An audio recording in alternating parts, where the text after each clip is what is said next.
Thyroid hormone के function सबसे पहले कि ये रिलीज कहाँ से होते हैं, हाइपोथैलेमस से थायराइड रिलीजिंग हार्मोन यानी टीआरएच रिलीज होते हैं।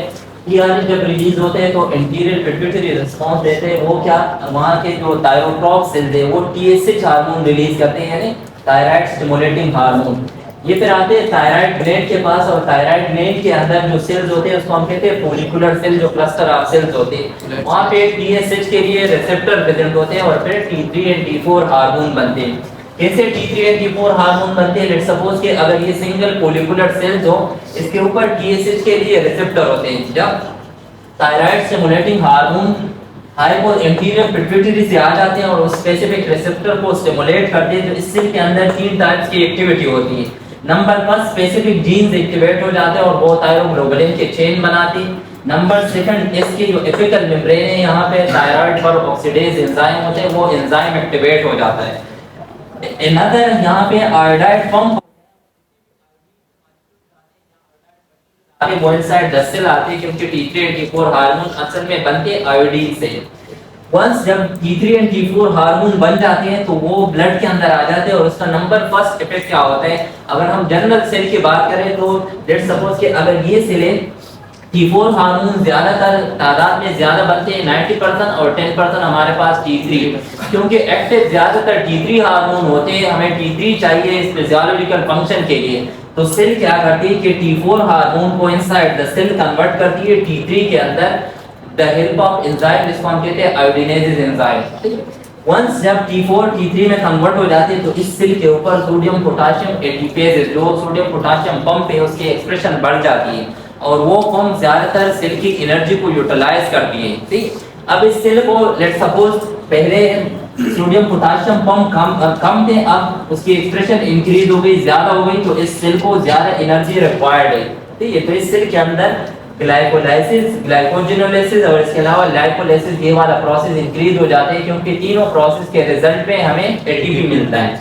इसके जो वेस्ट प्रोडक्ट है H2O, CO2 और हीट। सही, तो इसलिए अगर ज्यादा एक्सेसिव थायराइड हार्मोन सिक्रीट हो रहे होते हैं, जिस तरह हम हाइपरथायराइडिज्म के अंदर बात करेंगे, तो एक्सेसिव हीट की प्रोडक्शन होती है उसके अंदर। ठीक, नॉर्मली याद रखो इंटरनल सेल के ऊपर ये सोडियम पोटेशियम पंप के एक्सप्रेशन को बढ़ा रहे होते हैं। ठीक है, क्यों बढ़ाते हैं? क्योंकि इस सेल को एनर्जी ज्यादा चाहिए होती है और इसके अंदर ये तीन प्रोसेस होते हैं जिसके नतीजे में एटीपी बनता है।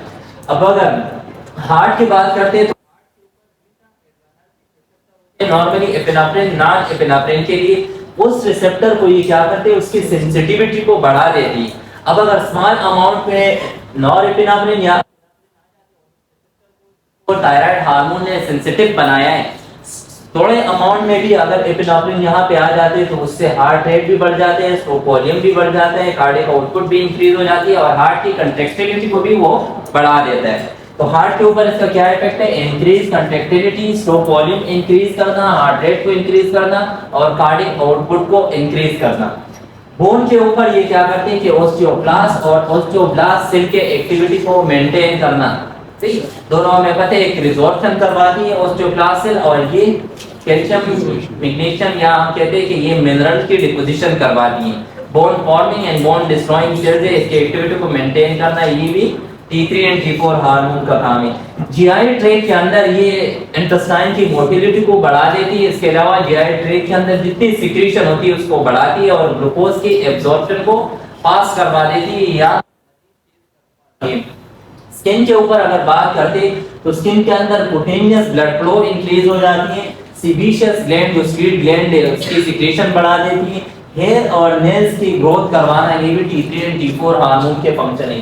स्केलेटल मसल के अंदर स्केलेटल मसल की ग्रोथ करवाना, रीजनरेशन करवाना, अगर कोई मसल इंजर्ड हो जाती है तो उसको रीजनरेट करवाते हैं, ये भी T3 एंड T4 हार्मोन का काम है।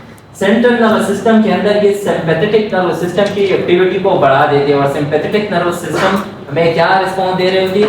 फाइट और फ्लाइट, मींस के उस दौरान हार्ट रेट इंक्रीज हो जाते हैं, जब हम स्ट्रेस में होते हैं तब सिंपैथेटिक नर्वस सिस्टम एक्टिवेट हो जाते हैं, हार्ट रेट बढ़ जाते हैं, रेस्पिरेटरी रेट बढ़ जाते हैं, स्केलेटल मसल के अंदर एनर्जी आ जाती है और मेंटली हम ज्यादा अलर्ट हो जाते हैं, कॉन्शियस हो जाते हैं।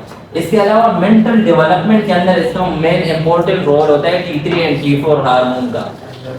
रिप्रोडक्टिव सिस्टम के अंदर अगर देखें तो 6 हार्मोन बाइंडिंग ग्लोबुलिन, ठीक है, ये मैं आप लोगों को समझाऊंगा, ठीक है। 6 हार्मोन बाइंडिंग ग्लोबुलिन का काम क्या होता है। इसके अलावा जो रिप्रोडक्टिव सिस्टम के ऑर्गन है उसके डेवलपमेंट करवाना वो भी T3 एंड T4 हार्मोन का काम है।